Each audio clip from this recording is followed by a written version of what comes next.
नमस्कार बच्चों, आज का अपना टॉपिक रहेगा आईपीएसी नामकरण किसका, एल्केनों का और कोशिश करेंगे कि एल्काइनों का भी हो जाए।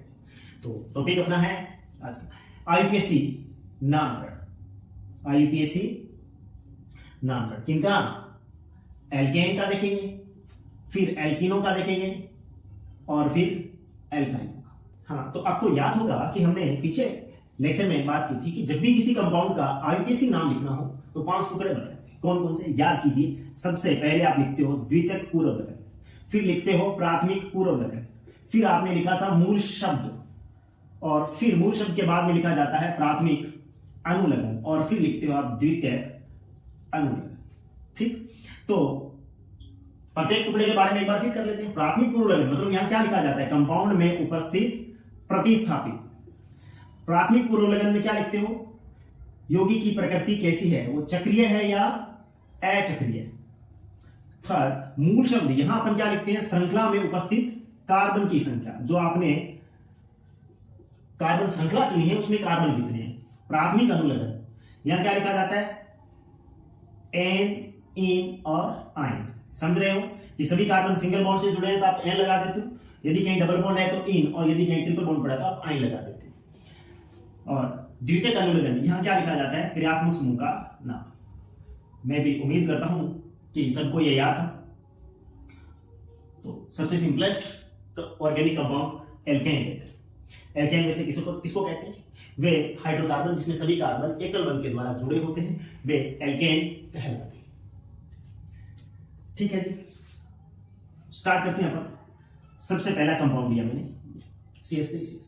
कोई प्रतिस्थापी नहीं है, 2 कार्बन है तो चेन बनाने की आवश्यकता नहीं है, सीधा चाहिए मूल शब्द। कार्बन कितने हैं, 2 है तो क्या लगाया आपने, एथ प्लस, सब दोनों कार्बन सिंगल बॉन्ड से जुड़े हैं तो एथ प्लस एन क्या बन गया, ये एथेन। ठीक है जी, उसके बाद में एक कार्बन और बढ़ाते हैं। कार्बन की श्रृंखला बन रही है, 3 कार्बन तक श्रृंखला बनाने की आवश्यकता नहीं रहती। प्रतिस्थापी है नहीं, यौगिक अचक्रीय, कुछ नहीं लगेगा, चक्रीय होता तो साइक्लो लगता। हाँ, कार्बन की संख्या कितने हैं, 3 है तो क्या लग जाएगा, प्रो। सभी कार्बन सिंगल बॉन्ड से हैं तो क्या लग गया, एन, नाम बन गया प्रोपेन। क्लियर, क्रियात्मक समूह है ही नहीं, एल्केनों में क्रियात्मक समूह नहीं होता तो 5th टुकड़े तक अपने को पहुंचने की आवश्यकता नहीं है। फिर भी मैं कंटिन्यू बार बार रिपीट करूंगा ताकि आपको याद हो जाए। Next CH3 CH2 CH2 CH3।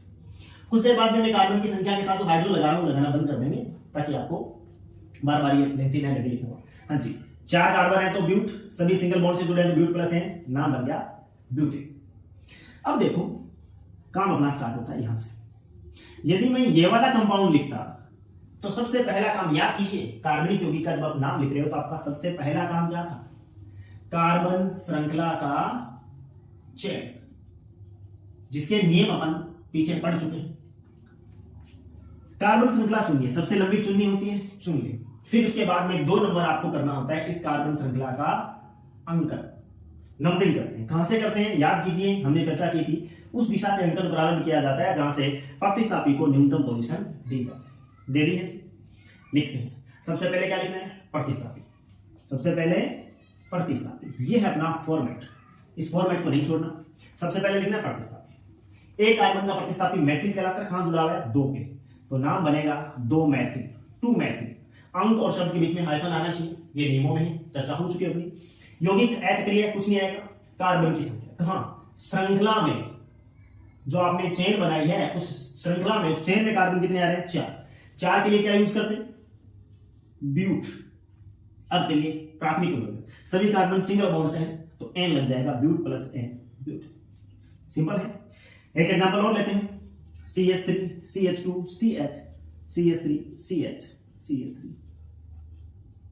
वापिस वही तरीका, कार्बन श्रृंखला का चयन कर लिया, 2 नंबर अंकन करना है। अंकन बताइए उस दिशा से करते हैं जहां से प्रतिस्थापी नजदीक पड़ता है। लेफ्ट साइड से स्टार्ट करते हैं तो 1 2 3 पे आ रहा है प्रतिस्थापी, राइट हैंड से स्टार्ट करते हैं तो 2 पे आ रहा है, इसका मतलब अपना अंकन राइट टू लेफ्ट रहेगा। ठीक है, वापिस दिमाग नहीं लगाना कि सीधा लिख दो, नहीं, इस फॉर्मेट के अकॉर्डिंग ही चलना है। मैं आपसे फिर कह रहा हूं कि 11th पूरी 11th के अंदर आपने इस फॉर्मेट को नहीं, चाहे आप कितने ही धुरंधर हो, इसको नहीं छोड़ना, क्योंकि इसको छोड़कर डायरेक्ट लिखना स्टार्ट करते हो तो गलती की गुंजाइश रहती है 11th क्लास में। हाँ, 12th तक पहुंचोगे तब तक आपकी खूब प्रैक्टिस हो जाएगी, वहां उस समय मैं ये नहीं कहूंगा कि आप ये फॉर्मेट बनाइए, सीधा डायरेक्ट नाम लिखना स्टार्ट कीजिए। ठीक है, प्रतिस्थापी दो है मैथिल, दोनों मैथिल, डाइमेथिल कहां है, एक 2 पे लगा एक 3 पे लगा, 2,3 डाइमेथिल, 2,3 डाइमेथिल हो गया प्रतिस्थापी। यौगिक एच क्रिया कुछ नहीं लिखना। कार्बन की संख्या, इस श्रृंखला में कार्बन है 5 है तो क्या लगेगा 65, सबके सब सिंगल बॉन्ड से जुड़े हैं, एल्केन अपन पढ़ रहे हैं तो एल्केन ही होगी 65, नाम बन गया 2,3 डाइमेथिल पेंटेन। नेक्स्ट और एग्जांपल लेते हैं। हाँ जी, वही पुराना काम, कार्बन श्रृंखला का चयन कीजिए, अंकन कीजिए, 1 2 3 कर दो, चाहे 1 2 3 कर दो, दोनों ही तरफ से प्रतिस्थापी समान स्थिति पे आ रहे हैं। ठीक है, ये प्रतिस्थापी ये प्रतिस्थापी। हाँ जी, कहां है 2 पे, 2 बार मेथिल है तो 2 पर एक मेथिल 2 पे, दूसरा मेथिल भी 2 पे, सबसे पहले प्रतिस्थापी लिखना है।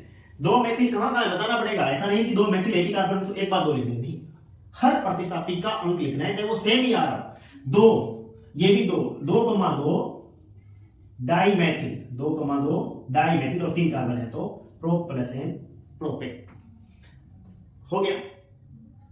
हाँ जी, नेक्स्ट एग्जांपल अपन और करते जाएंगे। तो साधारण आपको कोई श्रृंखला दे रखी हो तो उसमें आप सीधा कार्बन श्रृंखला का चयन करो, अंकन करो और इस फॉर्मेट के अकॉर्डिंग नाम लिख दो। अब इसके अंदर मैं डायरेक्ट चल रहा हूं जटिल प्रतिस्थापी, एक दो एग्जांपल और देख लेते हैं हम, तो आगे और एग्जांपल अपन देखते हैं। अब मैं CH3 वगैरह कुछ नहीं लेगा। हाँ जी, एक कार्बन और डाल देते हैं, लंबी कार्बन श्रृंखला दिख रही है आपको, ठीक है हो गया।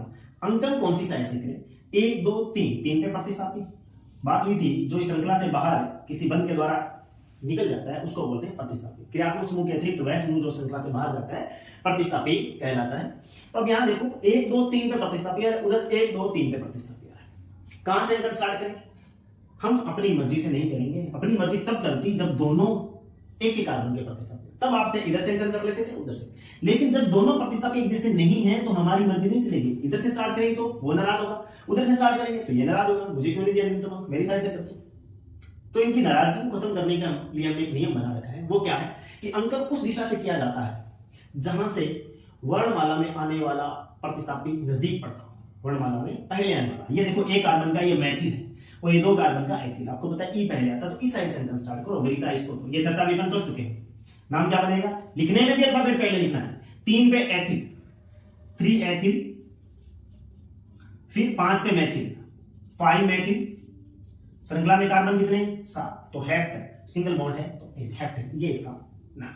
आगे अपन देखेंगे जटिल प्रतिस्थापी। जटिल प्रतिस्थापी क्या होती है, यदि प्रतिस्थापी में प्रतिस्थापी उपस्थित होता है तो वो प्रतिस्थापी जटिल प्रतिस्थापी कहलाता है। जटिल प्रतिस्थापी युक्त एल्केनों का नाम कैसे दिया जाता है देखते हैं। नेक्स्ट टॉपिक है अपना जटिल प्रतिस्थापी युक्त एल्केनों का नामकरण।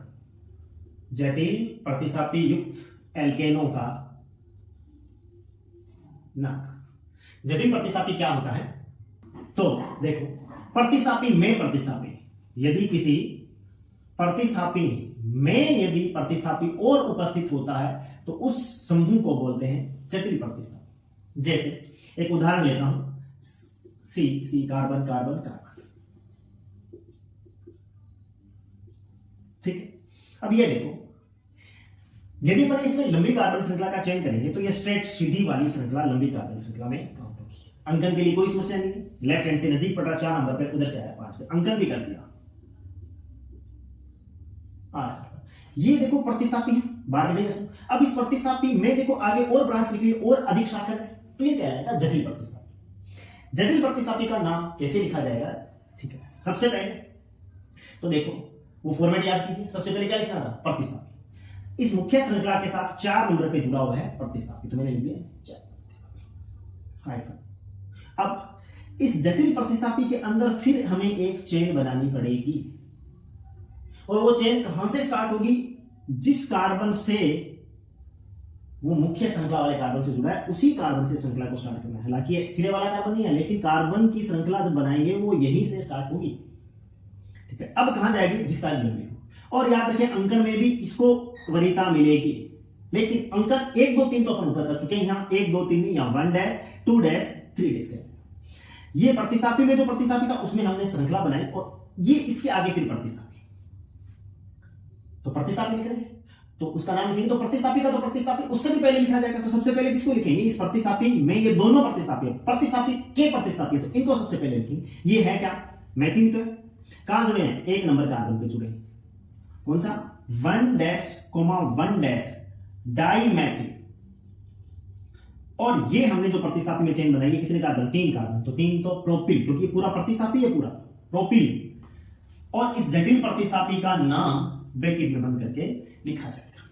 तो नॉर्मल अपन इसका नाम लिखना स्टार्ट करते हैं, कार्बन श्रृंखला चुननी, सबसे पहले प्रतिस्थापी कहां लगा, 4 पे है क्या इसका नाम, जटिल है, जटिल है, तो फिर इसके अंदर दोबारा से अंकन करके चेन बनाओ, वो करो, कर दिया, मुख्य श्रृंखला यहां से स्टार्ट होगी, आगे ये प्रतिस्थापी बाहर निकलेगी, 2 प्रतिस्थापी 1-1 डाई मैथिल प्रोपिल, काम खत्म। आगे चक्रीय है नहीं, श्रृंखला में कार्बन 8 तो ऑक्ट, सभी सिंगल बॉन्ड से जुड़े हैं तो ऑक्टेन, क्लियर हो। एक छोटा सा नियम और देख लो, क्या यदि जटिल प्रतिस्थापियों की संख्या 1 से अधिक है और दोनों एक जैसे हैं, तब उनकी संख्या को डाई से नहीं दिखाते, तब 20 से दिखाते हैं। कैसे, यदि मैं यहां इसी के जैसा ही या इसी के सामने ही लगा दूं, मैं यहां लगा देते हैं, ये भी जटिल है, दोनों एक जैसे, देखो दोनों प्रतिस्थापी एक जैसे, इसका नाम लिखिए, तरीका तो ही रहेगा, जटिल प्रतिस्थापी में पहले अंकन कीजिए, श्रृंखला चुन ली, ये प्रतिस्थापी दोनों एक जैसे, ये भी देखो 1-1 डाई मैथिल प्रोपिल। अब यदि इसका नाम लिखते हैं तो कैसे लिखा जाएगा, सब कुछ भूल जाओ, एक नया यौगिक सोचो कि क्या है। सर ने कहा था सबसे पहले प्रतिस्थापी लिखना है, इसमें तो प्रतिस्थापी 2 है, दोनों ही जटिल है, दोनों एक जैसे हैं, तो डाई लगाना, पहले तो डाई लगाते थे ना, अब डाई नहीं लिखेगा। जटिल प्रतिस्थापियों की संख्या दर्शाने के लिए 2 के लिए 20, 2 के लिए 20 और 3 के लिए 30 शब्द का काम ले लेते हैं। यदि वो दोनों एक जैसे हो, तो ये दोनों एक जैसे अलग अलग होते हैं तो अलग अलग लिख देते, दोनों एक जैसे, एक 4 पे है और एक ये 5, अंकन में कोई फर्क नहीं पड़ेगा, 1 2 3 4, 1 2 3 4 सेम बात है। अब इसको लिखेंगे 4,4 डाई नहीं 20, 4,5 पे 2 है 20, क्या इस जटिल प्रतिस्थापी का नाम लिखा क्या था, 1-1 di methyl propyl octane, di methyl, ये है चीज। एक नया नियम आपको बताना चाह रहा था, वो शायद क्लियर हो गया होगा। जटिल प्रतिस्थापी की संख्या समान हो और एक जैसे हो तो डाई लिख के 20 लगाएगा, बाकी वही रहेगा, ब्रैकेट बंद करके नाम लिखा जाता है। तो ये है अपना एल्केनों का नाम। इस उदाहरण को जब अपन सॉल्व करेंगे तो अपने को नई बात सीखने को मिलेगी, कैसे, हाँ जी। अब यदि इस कंपाउंड का हमने नाम लिखना हो तो आप सबसे लंबी कार्बन श्रृंखला एक बार मैंने सीधी बनाई, आप इसको चुन लेते हैं, अंकन 2 नंबर काम कर देते हैं, 1 2 3 4 5, उधर से भी 5 पे आ रहा है तो अपन इस साइड से अंकन कर देते हैं इसका।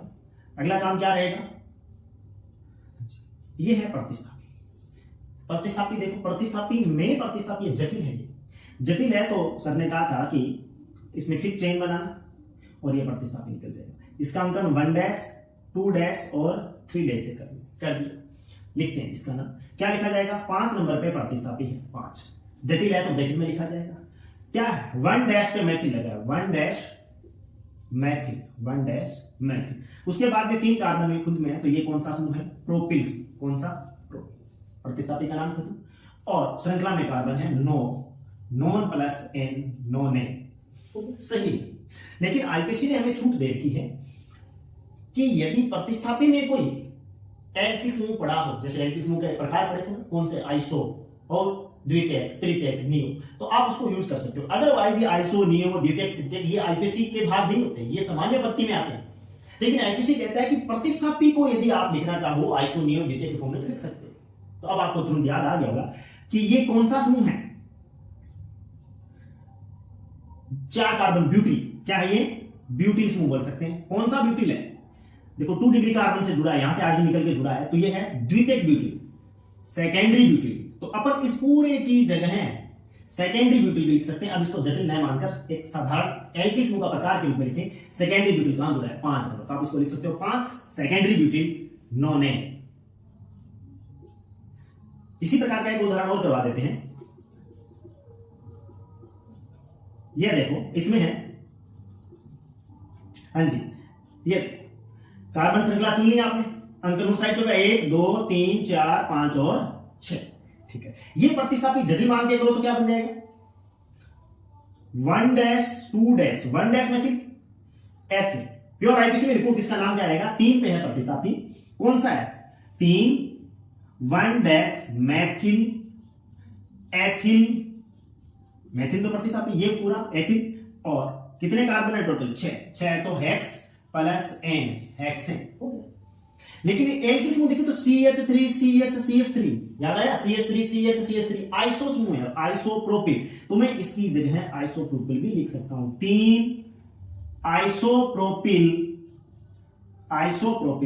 हेक्सेन, दोनों ही सही नाम हैं क्योंकि ये आइसो नियो आईपीसी ने कहा है प्रतिस्थापी रूप में हम इसका प्रयोग कर सकते हैं, तो प्रतिस्थापियों के लिए हम इनका प्रयोग कर सकते हैं। सही 100% आईपीएससी नाम तो है, ये भी आईपीएससी ये भी, लेकिन प्योर आईपीएससी की बात करें तो ये वाला है। ठीक है, तो ये अपना एल्केनो का आईपीएससी नामकरण खत्म होता है, और मेरे ख्याल से कोई मुश्किल काम नहीं था, पहले भी आप जानते थे, सिंपल सा काम है, चेन बनाना, अंकन करना, प्रतिस्थापियों को लिखना। नेक्स्ट अपना टॉपिक रहेगा एल्कीनो का नामकरण, देखेंगे एल्कीनो का नामकरण कैसे किया जाता है। सेम यही कहानी रहेगी, बस डबल बॉन्ड है तो एन की जगह क्या आ जाएगा, इन आ जाएगा, और कुछ एक नियम थोड़े नए सीख लोगे अंकन के। ठीक, ओके।